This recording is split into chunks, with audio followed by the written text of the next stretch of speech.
বাইরে যখন ইলশে বৃষ্টি পড়ছে তখন সবার প্রথমে মাথায় আসে ইলিশ মাছ আর তার সাথে খিচুড়ি আর ল্যাবড়া।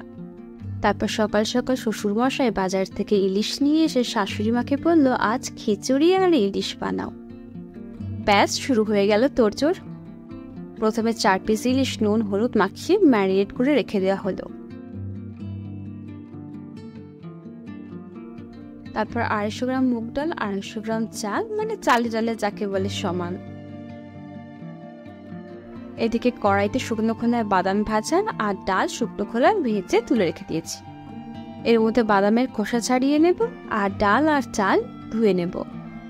এরপর কড়াইতে তেল দিয়ে তেল গরম হলে জিরা, তেজপাতা, শুকনো লঙ্কা, কাঁচা লঙ্কা ফোড়ন দেব।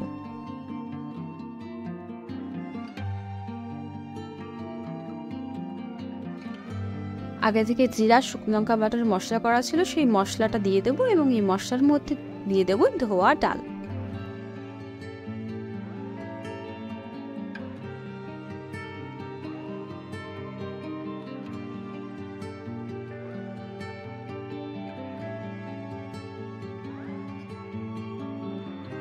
এরপর এই সম্পূর্ণ রান্নাটার মধ্যে নুন এবং হলুদ দিয়ে 7 থেকে 8 মিনিট কষাবো।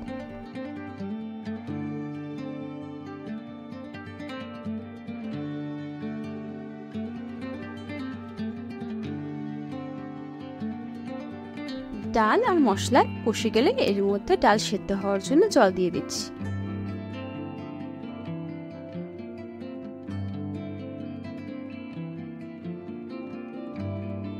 ডাল অর্ধেক সেদ্ধ হয়ে গেছে এবং এর মধ্যে দিয়ে দেবো খোসা ছাড়ানো বাদাম।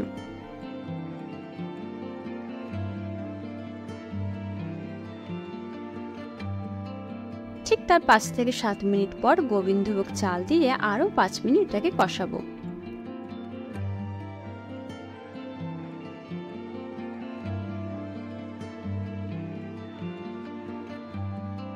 যখন চাল আর ডাল এভাবে ফুলে ফেপে উঠবে তখন খিচুড়ির মধ্যে আমরা জল দিয়ে দেব।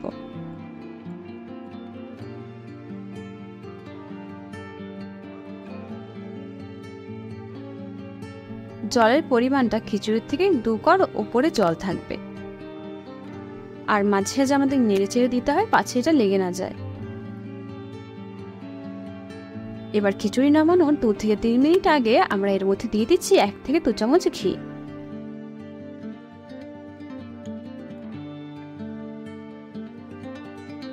এরপর আবার কড়াইতে তেল দিয়ে তেল গরম করে তার মধ্যে ইলিশ মাছগুলোকে কড়া করে ভেজে নেব।